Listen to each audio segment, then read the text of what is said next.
नमस्कार, आप देख रहे हैं आरवाईस न्यूज और मैं आपके साथ जयशा सर्वाधिकारी।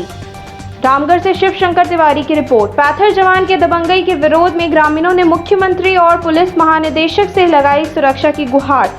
जिले के गोला थाना के पैथर जवान के धांधली से तंग आकर ग्रामीणों ने मुख्यमंत्री और पुलिस महानिदेशक को पत्र देकर सुरक्षा की गुहार लगाई है। इनका कहना है कि गोला थाना में कार्यरत पैथर जवान प्रमोद यादव के द्वारा कोरोना गाइडलाइन का पालन कर रहे ग्रामीण जो अपने घर के द्वार में खड़े होते हैं उन्हें भी पीटते हुए गंदी गंदी गालियां देते हैं और नाजायज तरीके से पैसे की मांग करता है। इतना ही नहीं, इनका कहना है कि जवान का व्यवहार आम जनता के साथ एक पुलिसकर्मी का नाम होते हुए एक गुंडा जैसा सलूक करता है।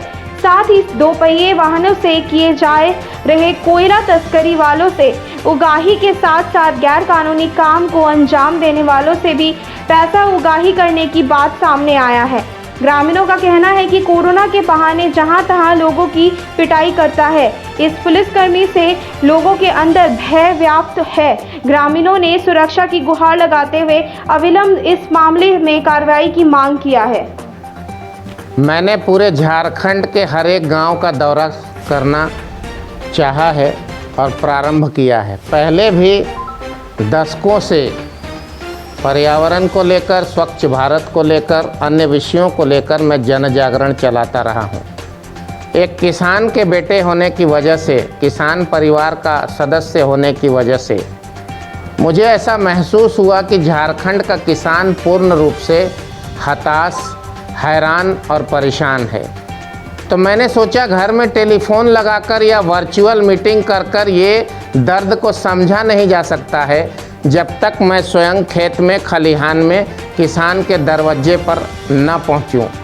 इसलिए 23 तारीख को रांची जिले के नगड़ी प्रखंड में महतो टोला में, 24 को विश्राम के बाद कल बुढ़मू प्रखंड के नाउज ग्राम में और आज बड़की पोना रामगढ़ चितरपुर प्रखंड में मेरा आना हुआ है। किसानों का हाल बहुत ख़राब है। लाखों रुपया किसान कर्जा लेकर लगा रहा है, लौट 1 रुपया नहीं रहा है। कारण सरकार की अकर्मण्यता। लॉकडाउन के नाम पर, दूसरे चीज़ों के नाम पर किसान परेशान है। फसल पक चुकी है, चाहे वो तारबूज हो, खीरा हो, भिंडी हो, किसी का समुचित दाम नहीं मिल रहा है। आश्चर्य तो तब होता है कि खेत में खीरा का दाम 1 रुपया है, तरबूज का दाम 2 रुपया है और आज भी रिलायंस फ्रेश और बड़े बाज़ारों में उसकी कीमत यथावत है। मतलब जो खीरा किसान के घर से 1 रुपये किलो बिक के निकलता है और नहीं बिकता है, और जो तारबूज 2 रुपया का 1-2 किलो का बड़ा तारबूज किसान देना चाहता है उसको भी बीच के लोग नहीं लेते हैं। पर शहर के लोग उसको 10 रुपये किलो आज भी खीरा खरीद रहे हैं, लेकिन किसान के जेब में 1 रुपया मिल रहा है। ये दर्दनाक स्थिति है। विषय ये है कि न्यूनतम मूल्य का निर्धारण सरकार को करना चाहिए। सरकार, अगर लॉकडाउन की स्थिति है, महामारी की स्थिति है, तो सरकार को किसी भी कीमत पर भेज फेड के माध्यम से, कृषि बाजार के माध्यम से, एक उदाहरण कल मुझे थोड़ी खुशी हुई, खूंटी जिला के उपायुक्त ने तारबूज खरीदा और उसे सीआरपीएफ को सप्लाई किया। क्या इस तरह की व्यवस्था झारखंड के अन्य जगहों पर हो सकती है? मैंने सोचा कि मेरी सक्रियता से अगर किसान को कुछ भी लाभ मिलता है तो मेरा परम सौभाग्य होगा। किसान कर्ज में न रहे, उसके पेट में 2 निवाला हो। आज यहाँ के एक किसान ने कहा, जयशंकर चौधरी ने, कि आत्महत्या करने को मन करता है। आखिर ऐसी स्थिति क्यों आई है? वर्चुअल मीटिंग करके घर से दिशा निर्देश देने वाले सरकार या विपक्ष की भी उतनी ही भूमिका है। पक्ष और विपक्ष, प्रत्येक जनप्रतिनिधि चाहे वो किसी भी दल को संबंध रखता हो, उसकी पहली प्राथमिकता होनी चाहिए कि किसान के चेहरे पे हंसी आए, उसके घर में 2 पैसे आए, उसको राहत मिले और किसान चैन की सांस ले सके। क्योंकि भारत 60 से 70% आज भी किसानों का देश है।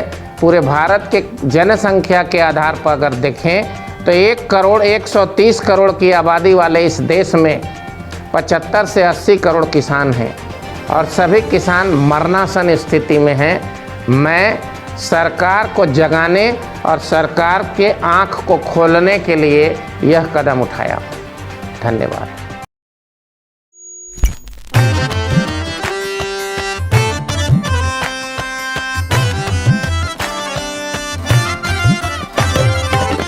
क्या दिखाए ये खिड़की, क्या क्या दिखाए ये खिड़की।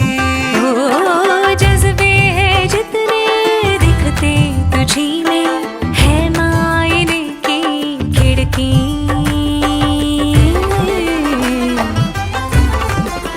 हो धागे जो तुझ में देखे है खुद को, है आईने सी खिड़की। क्या क्या दिखाए ये खिड़की, क्या क्या दिखाए ये खिड़की।